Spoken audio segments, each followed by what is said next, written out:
देव का दर्शन उसे हम नैन कहते हैं। करें जो धर्म की चर्चा उसे हम बैन कहते हैं। उजाले को पलट दे जो उसे हम रैन कहते हैं। ये जो छान कर पानी उसे हम जैन कहते हैं। करें ना रात को भोजन उसे हम जैन कहते हैं। करें जो नित्य प्रभु दर्शन उसे हम जैन कहते हैं। बोले देवादिदेवी खजर श्री शांतिनाथ भगवान की जय। बोले वर्तमान शासन नायक देवादिदेवी खजर श्री महावीर भगवान की जय। बोले प्रशांत मूर्ति आचार्य श्री शांति सागर छाणी महाराज की जय। बोले संत श्रोमणी आचार्य श्री विद्यासागर जी महाराज की जय। गुरुनाम गुरु आचार्य श्री सुमति सागर जी महाराज की जय। सराकोद्धारक आचार्य श्री ज्ञान सागर जी महाराज की जय। इस संसार में 4 प्रकार के व्यक्ति हुआ करते हैं। सबसे पहले भाग्यशाली व्यक्ति वो हुआ करते हैं जिनके पास धन हुआ करता है जीवन यापन के लिए। दूसरे नंबर पर सौभाग्यशाली व्यक्ति वो हुआ करते हैं जिनके पास धन भी होता है और स्वास्थ्य भी होता है। तीसरे नंबर के महासौभाग्यशाली व्यक्ति वो हुआ करते हैं जिनके पास धन भी होता है, स्वास्थ्य भी होता है और धर्म भी होता है। चौथे नंबर के व्यक्ति दुर्भाग्यशाली हुआ करते हैं जिनके पास न धन होता है, न स्वास्थ्य होता है और न धर्म होता है। इन 4 प्रकार के व्यक्तियों में से हमें अपना नंबर देखना है कि आखिर हमारा किस नंबर पर नंबर आता है। अगर हम अपने जीवन में दुर्भाग्यशाली हैं तो हमें अपने जीवन को महासौभाग्यशाली बनाना होगा। अपने जीवन में धर्म की ज्योति जलानी होगी। जिसके जीवन में धर्म की ज्योति जल जाया करती है वह वास्तव में अंधकार से दूर होकर के इस संसार की भटकन से हमेशा हमेशा के लिए दूर हो जाया करता है। अभी मैंने आपके सामने 4 पंक्तियां प्रस्तुत की थी। जिस समय आचार्य श्री ज्ञान सागर जी महाराज कर्नाटक में श्रवणबेलगोला में थे, सन 2009 में वर्षा योग कर रहे थे। उस समय महाराष्ट्री अधिकांश कन्नड़ वासियों के बीच में जैनियों के 3 चिन्ह कन्नड़ भाषा में बोलते थे। रात्रि ऊಟ ಮಾಡಬಾರದು, ನೀರು ಸೋಸಿ ಕುಡಿಯಬೇಕು, प्रतिदिन देवर दर्शन बन्नु ಮಾಡಬೇಕು। आप अर्थ समझ ही रहे होंगे। रात्रि ऊಟ ಮಾಡಬಾರದು मात्र जैन कुल में जन्म लेने से हम जैनी नहीं कहलाते हैं। हमारे जीवन में ये संस्कार होना चाहिए कि हम रात्रि भोजन नहीं करें। प्रतिदिन देवर दर्शन बन्नु ಮಾಡಬೇಕು, प्रतिदिन भगवान का दर्शन करना। नीरू सोसी कुड़िएबेकु, पानी छान करके पीना। हमारे आचार्यों ने हमारी पहचान बताई है। आज हम अपनी पहचान खोते जा रहे हैं। आज जब से हमने पहचान खोई है तब से अनेक तरह की बीमारियों से ग्रसित हो गए हैं। कल आपके बीच में चर्चा की गई थी दाता के 6 आवश्यक कर्तव्यों में दान आवश्यक कर्तव्य की। दान में 2 चीजें बताई थी, एक दाता और एक पात्र, यानी कि एक देने वाला और एक जिसको दिया जाता है। उस पात्र के 3 भेद आचार्यों ने किए हैं। उत्तम पात्र, मध्यम पात्र, जघन्य पात्र। कल मैंने आपको बताया था कि आप दान अगर विलंब से देते हैं, उदास होकर के देते हैं, दुर्वचन बोल करके देते हैं, अनादर पूर्वक देते हैं और दान देकर के पश्चाताप करते हैं, तो ये दाता के 5 दूषण कहलाते हैं। आज चलते हैं दाता के 5 आभूषण की तरफ, जिनके द्वारा उसका जीवन महान बन जाया करता है, दान देने की सार्थकता हो जाया करती है। सबसे पहले दाता के आभूषणों में है आनंद पूर्वक दान देना।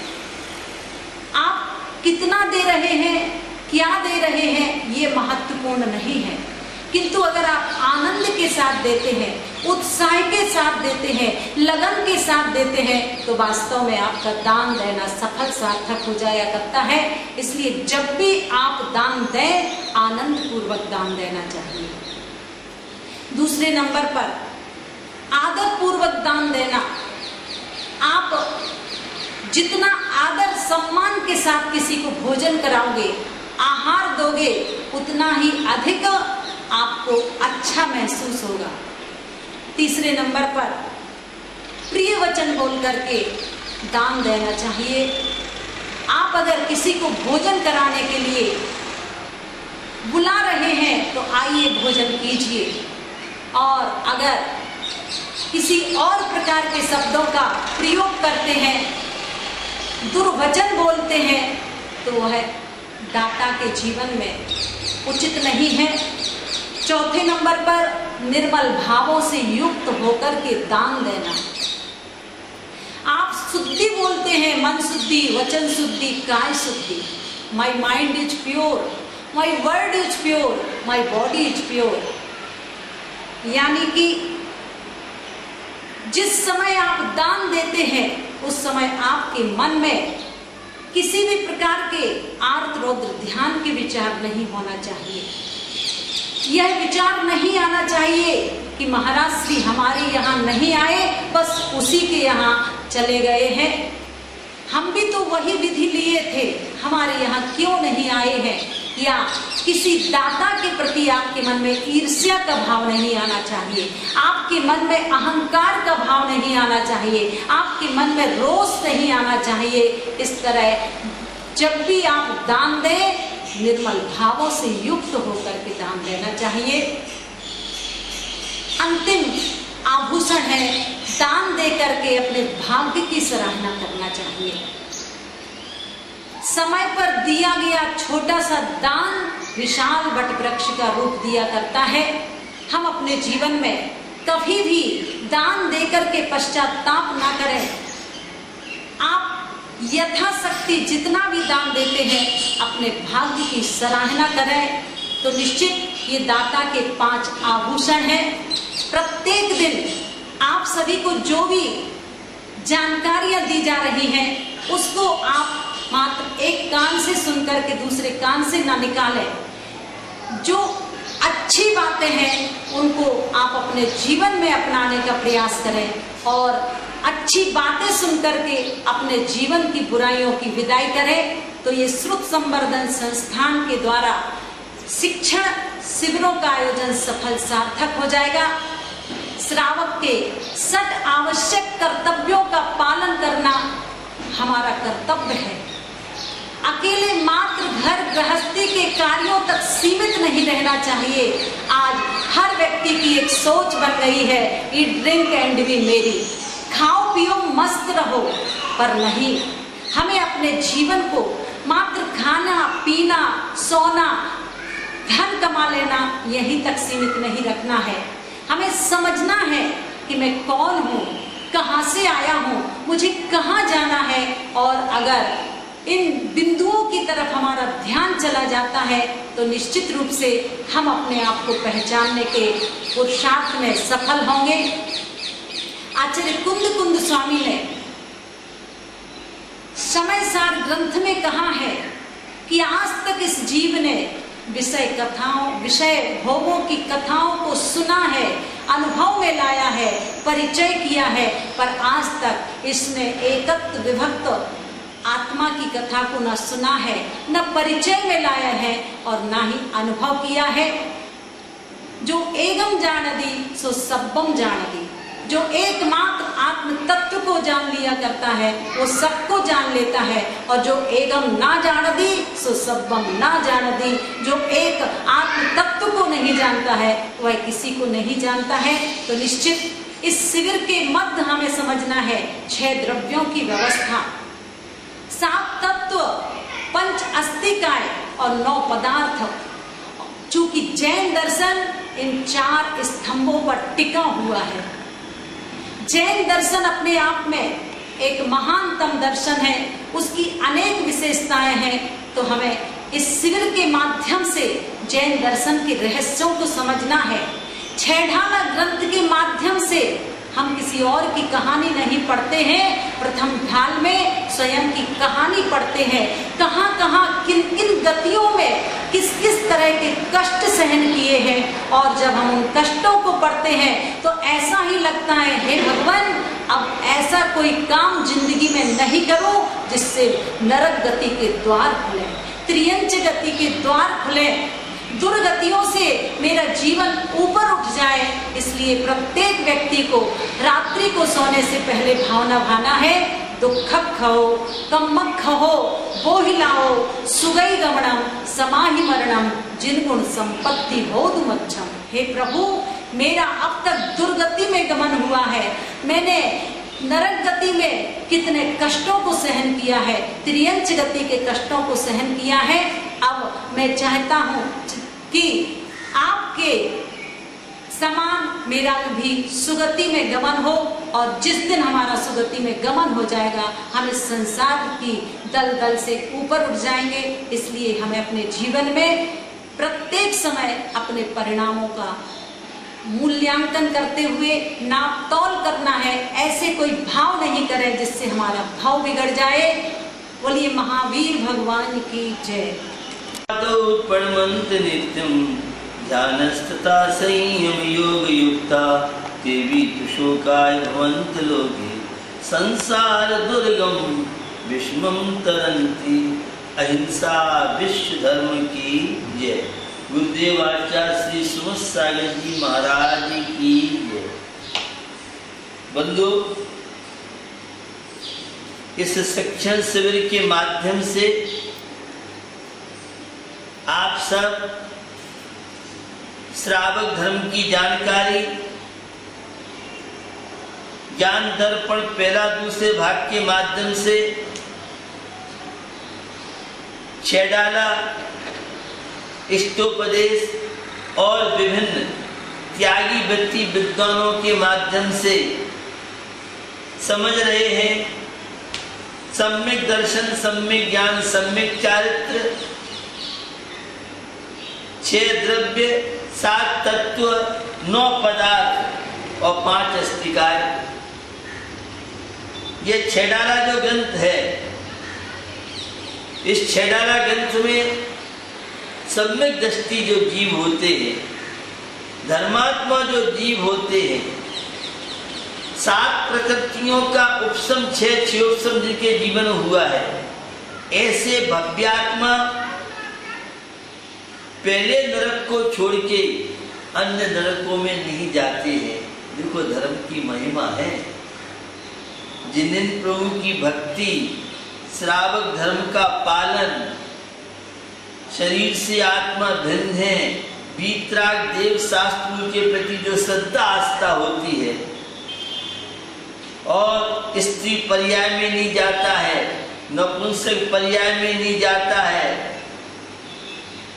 तेंचों में नहीं जाता है, तो प्रथम नरक बिन सड़नु ज्योतिष बान भवन सरदारी, और थावर विकल पशुमेनी उपज सम्यक धारी। तो सम्यक दृष्टि जो जीव होते हैं प्रायः स्वर्ग जाते हैं। तो धर्म की बड़ी महिमा है। धर्म करत संसार सुख, धर्म करत निर्वाण, धर्म पंथ साधे बिना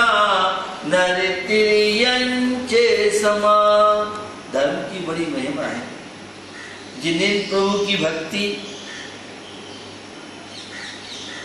निष्काम जो की जाती है, उस भक्ति का बड़ा महात्म्य है। हर व्यक्ति भक्ति नहीं कर सकता है, क्योंकि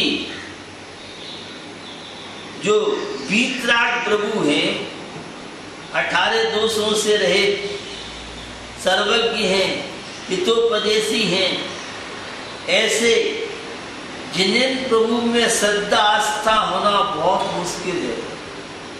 भैया, एक पारसमणि तो लोहे को सोना बनाता है, ये हमारे वीतराग जिनेन्द्र प्रभु ऐसे पारसमणि हैं, ये हर आत्मा को परमात्मा, कोई भी पारसमणि लोहे को पारसमणि नहीं बनाती है, लेकिन ये वीतराग जिनेन्द्र प्रभु वंदे तद्गुण लब्धे। हम जिनेन्द्र प्रभु की भक्ति लौकिक कामनाओं के लिए नहीं करते हैं, वैभव प्राप्त करने के लिए नहीं करते हैं।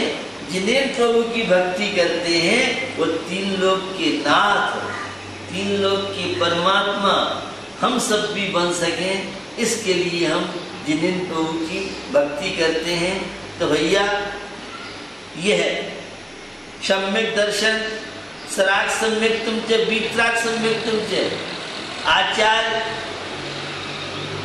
जयसेन स्वामी ने समय सार में तात्पर्य वृत्ति में कहा, और सर्वासिद्धि में भी, जैसे सर्वासिद्धि में पूज्यपा स्वामी ने कहा तन्न सर्गादिगमाद्वा, इस सूत्र की व्याख्या पूज्यपा स्वामी ने की, सराग सम्यक तुम चे, वीतराग सम्यक तुम चे। तो भैया, वीतराग सम्यक दृष्टि की बड़ी महिमा है। 6वें 7वें के पूर्व भाग तक यह सराग सम्यक दर्शन काम करता है। आज एक विषय चर्चा का है, और ये चर्चा का विषय ये है कि चौथे गुण स्थान में शुद्धात्मानुभूति होती ही नहीं होती है। आगम के प्रवेश में देखें तो मैं सामान्य 6 डाला के शब्दों में कहूं, यो है सकल संयम चरित, सुनिए स्वरूपाचरण अब, जैसा हो तब प्रगटे आपनी निधि, मिटे पर की प्रवृत्ति सब। पहले सकल संयम का प्रमाण पत्र होगा, तब स्वरूपाचरण की स्थिति बनेगी। तो हमारे आगम ग्रंथों में जो बताया है, 41 प्रकृतियों का उपशम आदि हुआ है, उस समय जो परिणाम निर्मल बन रहे हैं, उन्हें आप कुछ भी कहें, लेकिन शुद्धोपयोग, शुद्धात्मानुभूति, स्वरूपाचरण चारित्र, यह है दिगंबर अवस्था में ही संभव है। गस्त जीवन में स्वरूपाचरण चारित्र हो सकता है। आप कह सकते हैं जैन सिद्धांत प्रवेशिका में पंडित गोपाल दास बलिया ने अनंतानुबंधी के अभाव में स्वरूपाचरण चारित्र एक पंचाध्यायी राजमल जी की है। भैया, पता नहीं कैसे लिख गए, लेकिन स्वरूपाचरण चारित्र जो होगा, आगम की दृष्टि से आचार्य अग्रंथ स्वामी का राजवार्तिक देखें, आप कुंकुम स्वामी का भी देखें और अन्य देखें, तो ध्यान रखें कि भैया ये है जो स्वरूपाचरण चारित्र है, शुद्धोपयोग है, वीतराग सम्यक दर्शन है, वीतराग सुसंवेदन है, ये सारी वीतता निर्विकल्प परम समाधि है। ये सारी की सारी दशाएं जो बनती हैं वह मुनि अवस्था में ही बनती हैं। दूसरा ध्यान रखें, आजकल बड़ी भ्रांति हो गई है, भ्रांति हो गई है कि जो समय सार है उसमें ज्ञानी शब्द का उपयोग किया है, और श्रावकाचार, द्रव्य संग्रह आदि में ज्ञानी शब्द आता है। तो सामान्य ज्ञानी तो अवरत सम्यक दृष्टि चतुर्थ गुणस्थानवर्ती को मानती है, लेकिन समय सार का जो ज्ञानी है, कुंद स्वामी ने समय सार में जो ज्ञानी कहा है, वह 28 गुणों का पालन करने वाले मुनि महाराज को ही उन्होंने ज्ञानी माना है। इसलिए जहां भी समय सार में ज्ञानी शब्द, वैसे पूर्ण ज्ञानी तो क्षीणमोगुस्थान कषायों का पूर्ण अभाव होने पर चाहे ज्ञान अनंत जो ज्ञान है, केवल ज्ञान होने के बाद ही वास्तव में ज्ञानी माना जाता है, किंतु जब तक केवल ज्ञान नहीं हुआ है, तब तक यह छद्मस अवस्था है। तो समय सार में जितना वर्णन आया है, ज्ञानी शब्द जहाँ आया है वह मनराज के लिए संबोधन है। ऐसा समझ के ही हम समय सार का स्वाध्याय करेंगे तो समय सार समझ में आएगा, अन्यथा हम भ्रमित हो सकते हैं। इस श्रवण संस्कृति के संरक्षण में आप सबको ज्ञात है, मथुरा कंकाली टीला बहुत प्राचीन जैन धर्म का प्रचार प्रसार का केंद्र रहा है। जब देश पलटन था 1891 में, उस मथुरा में 26 टीले थे, 26 टीले। उन 26 टीलों में एक टीले की खुदाई हुई। उस एक टीले की खुदाई में लगभग 750 प्रतिमा, आयात, शिलापट और पहली बार मथुरा कंकाली टीला में वह स्तूप निकला। उससे पहले सारे इतिहास प्राप्त वेदताओं की मानसिकता थी कि स्तूप तो केवल बौद्धों में होता है, लेकिन उस मथुरा कंकाली टीला की स्तूप ने पूरे विश्व में सोचने को मजबूर कर दिया प्राकृत वाले इतिहास वेदताओं को। तो यह जो कंकाली टीला है इसकी बहुत प्रसिद्धि रही है। उससे पहले जैन धर्म को मोहनजोदड़ो की खुदाई का जो अवशेष मिले थे तो 4-5 हजार पुराना जैन धर्म माना जाता था, लेकिन जो कंकाली टीला मथुरा की खुदाई हुई उसमें जो अवशेष, जो सामग्री मिली, तो उससे सिद्ध हुआ जैन धर्म विश्व का सबसे प्राचीन धर्म है। ऐसा कई इतिहासवेत्ता और पुरातत्ववेत्ताओं ने माना है। जैन धर्म एक वैज्ञानिक दर्शन है। इसका कर्म सिद्धांत आप देखें तो बहुत विज्ञता लिए हुए है। आपने कहानी पढ़ी होगी रैन मंजूषा। शील धर्म का पालन करने वाली महिलाएं वह शीलवती नारी कहलाती है, और उसे पातिव्य धर्म, और जो पुरुष होते हैं अपनी विवाहित पत्नी के अलावा सबको पुत्री, माँ और बहन के सदस्य समझते हैं। जब श्रीपाद धवल सेठ के साथ जा रहे थे तो धवल सेठ की रैन मंजूषा के प्रति खोटी दृष्टि बनी। रैन मंजूषा शीलवती नारी थी। आपको मालूम है सीता जी शीलवती नारी थी, और शील का प्रभाव कर्मों ने छली हूं में पापी के बस आन पड़ी। शील धर्म को तजून अपने कभी नहीं, कभी नहीं, कभी नहीं। शील धर्म का क्या महिमा रही। मनोरमा सती को आप देखें, पुरुषों में श्रेष्ठ देखें। बहुत हमारे यहाँ एग्जाम्पल आते हैं। तो रैन मंजूषा के साथ क्या किया, श्रीपाल को जहाज में से धक्का दे दिया। श्रीपाल तो समुद्र में गिर गए, और यह धवल से अपनी वासना की पूर्ति के लिए दुर्भावना के साथ जो रैन मंजूषा के पास पहुंचा, तो रैन मंजूषा ने कह दिया मैं शीलवती नारी हूँ, मुझे छूना मत, तू जल जाएगा। और उसके शील के प्रभाव से, सत्यत्व के प्रभाव से, और देवों ने उस रैन मंजूषा की रक्षा की। हम भी अपने जीवन में कैरेक्टर को, चरित्र को, ब्रह्मचर्य को, पूर्ण ब्रह्मचर्य की साधना करना सबसे अच्छा है। जब तक विवाह नहीं हुआ है तब तक पूर्ण ब्रह्मचर्य करें, और विवाह के बाद अपनी पत्नी के अलावा या अपने पति के अलावा सबको, पिता पुत्र या बहन भाई, वो बहन पुत्री के समकक्ष जिने। तो रैन मंजूषा एक नारी रही जो आज महिला समाज के लिए आदर्श है।